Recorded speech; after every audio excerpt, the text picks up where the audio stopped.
Avec le fort taux de progression du mobile et d'Internet en Afrique, le e-commerce progresse.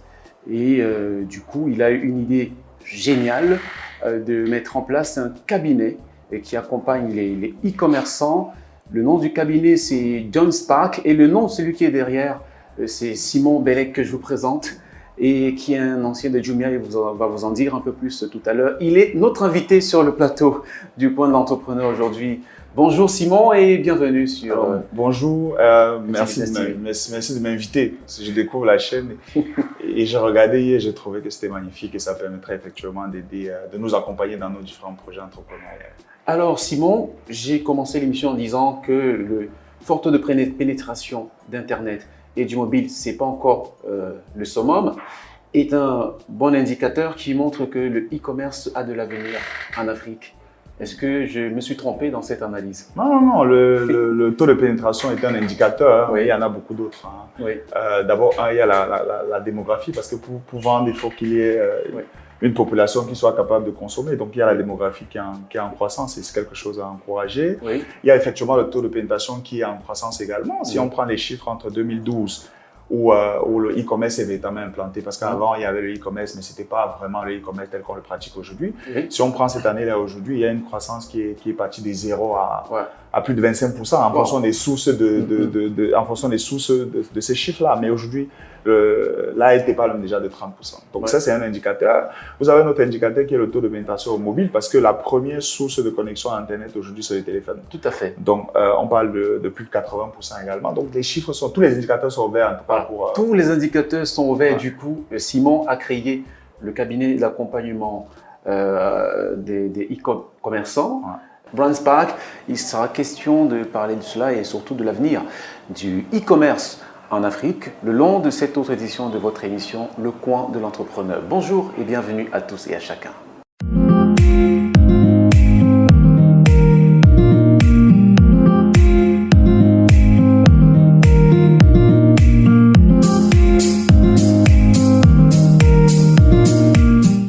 Voilà, Simon, bienvenue une fois encore. Merci. Et à vous aussi qui regardez, merci de partager la vidéo, de vous abonner à la chaîne et d'activer la cloche de notification. Vous savez que notre mission ici, c'est de mettre en lumière les talents qui font bouger l'Afrique, qui apportent leur pierre à l'édification d'une Afrique forte, fière et prospère. Brand Spark de Simon Bellec, c'est forcément un projet qu'il faut mettre en lumière, qu'il faut mettre en avant.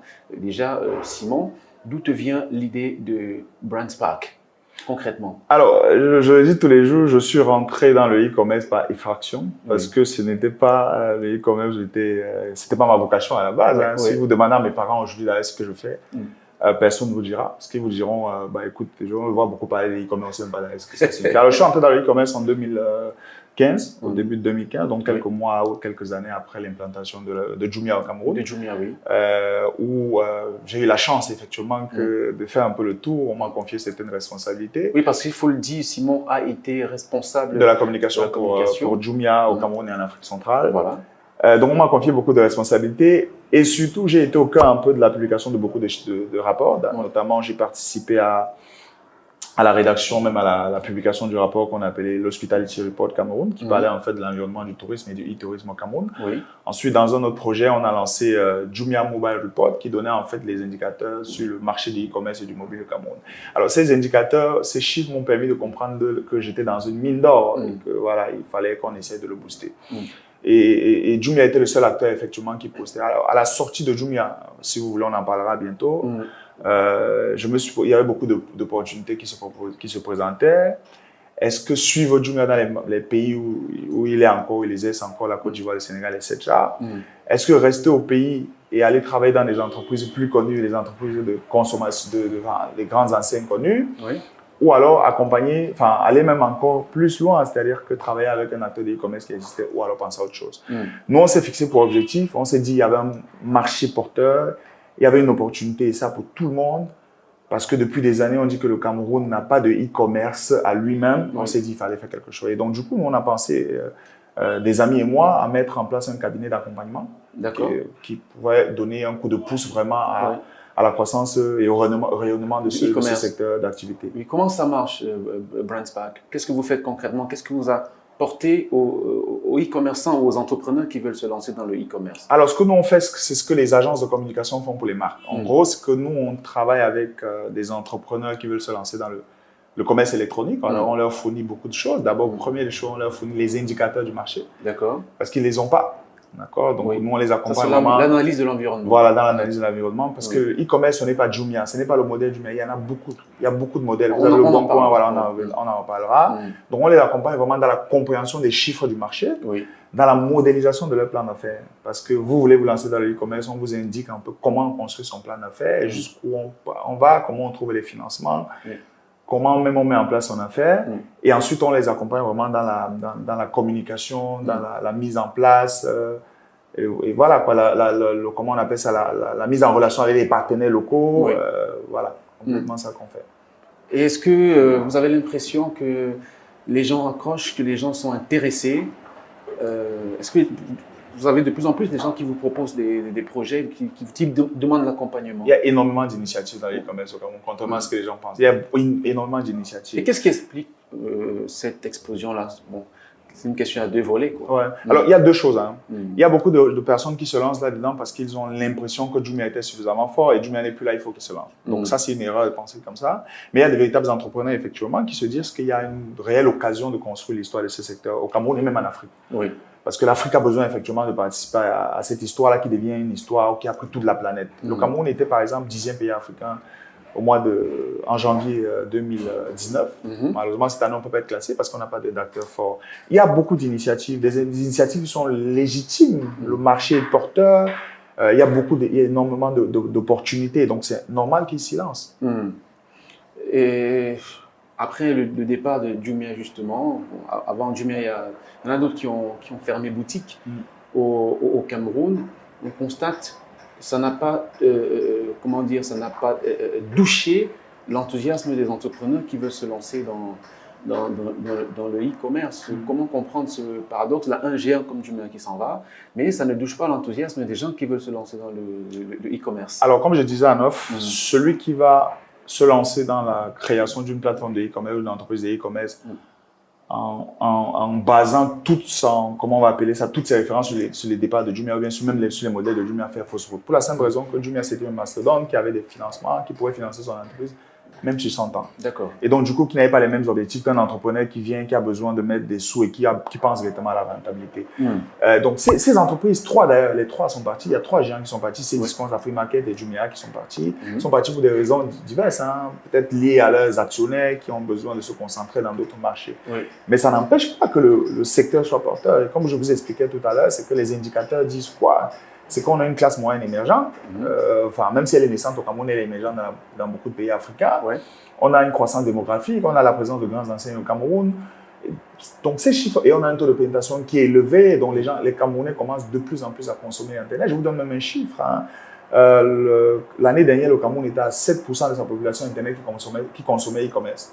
Wow. C'est des chiffres qui sont énormes.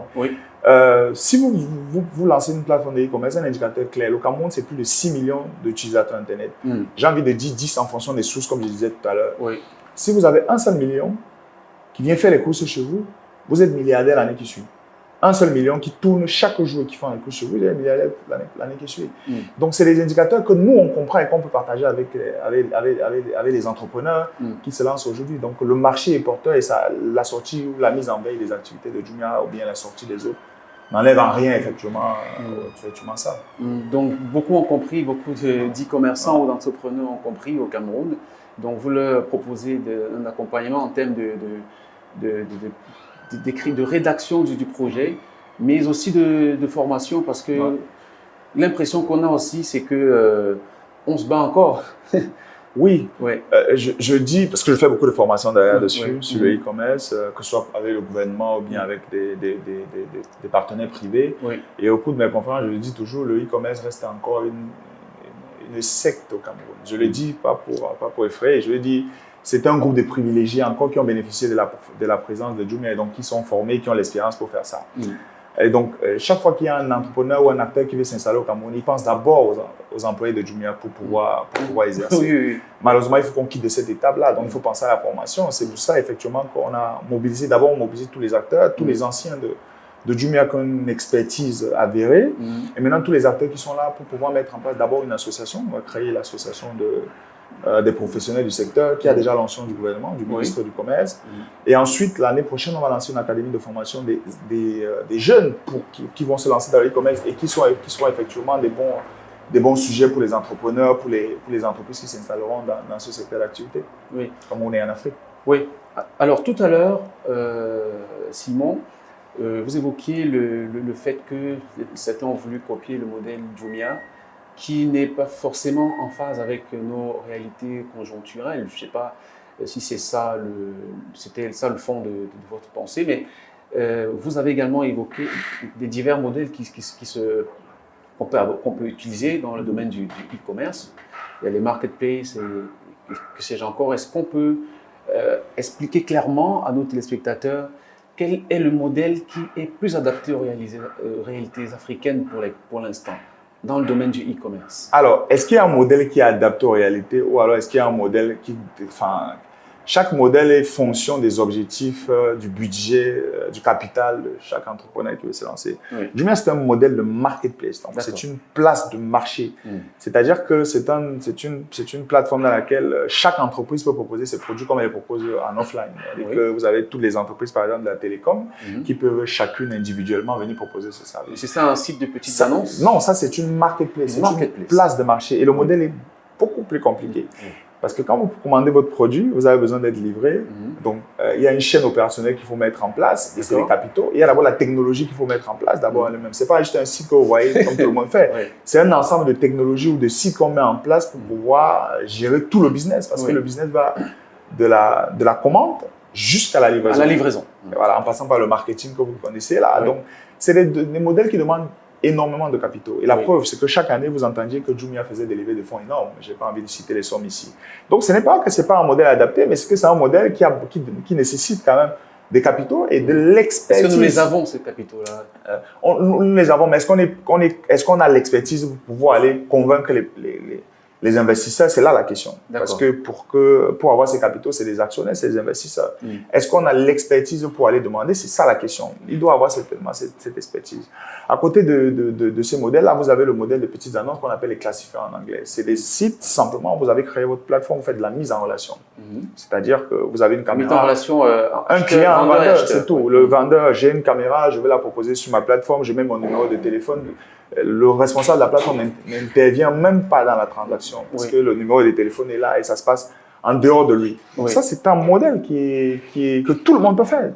D'accord? Vous avez même le plus petit modèle qui existait déjà qui s'appelle les réseaux sociaux. Vous avez des jeunes qui viennent, qui commencent à construire leur communauté et qui penseront demain certainement à mettre en place des plateformes. À côté des deux modèles, vous avez des boutiques en ligne. C'est-à-dire que je suis MC Business TV, j'ai mes caméras par exemple à proposer, je crée ma boutique et je les propose là-dessus. Donc, c'est pas le même modèle que les marketplaces, c'est plus simple. Donc, je mets mes numéros de téléphone, je peux même livrer à domicile. Donc, il y a beaucoup de modèles. Il y a par contre quelqu'un que j'ai rencontré et que je coach, que j'accompagne depuis quelques mois déjà, qui a un autre modèle d'annonce qui lui propose à l'inverse de dire que je fais de la mise en relation classique, c'est-à-dire que je mets des produits et les clients viennent commander, qui dit, aujourd'hui, il dit à tous les Camerounais, à tous les Africains, venez nous dire ce que vous voulez dans le moindre détail. C'est-à-dire que j'ai besoin d'une caméra de telle taille, de telle marque, de telle couleur. Je la propose dans ma plateforme et maintenant la plateforme engage tous les vendeurs, toutes les marques qui sont autour de ça pour proposer des devis. Donc vous avez, au lieu d'un seul devis, vous avez des centaines de devis et maintenant vous avez le choix. Donc la plateforme est camerouno-camerounaise, elle est portée par un Camerounais qui s'appelle Menkam Nietzsche et la plateforme s'appelle Njema qui est formidable. Voilà. Merci à vous qui nous regardez. Merci d'accorder tout l'intérêt à cette émission, le coin de l'entrepreneur, aujourd'hui entièrement consacré à Brand Spark de Simon Bellec. On va dire que c'est un expert dans le domaine du e-commerce pour avoir fait ses classes chez Jumia pendant 5 ans. Aujourd'hui, il a la tête d'un cabinet qui accompagne les entrepreneurs qui veulent se lancer dans le e-commerce ou les e-commerçants. C'est la fin de cette première partie de cette émission. On va se donner rendez-vous, hein, Simon, jeudi prochain pour la deuxième partie parce qu'effectivement, le sujet est très intéressant. Donc, on comprendra qu'est-ce qu'il faut faire dans l'avenir pour l'Afrique pour pouvoir se tailler la part du lion parce que le marché est énorme et les géants mondiaux ont les yeux rivés sur le continent noir. On se donne rendez-vous donc jeudi prochain pour la deuxième partie de votre émission, Le Coin de l'entrepreneur avec Simon. À très bientôt.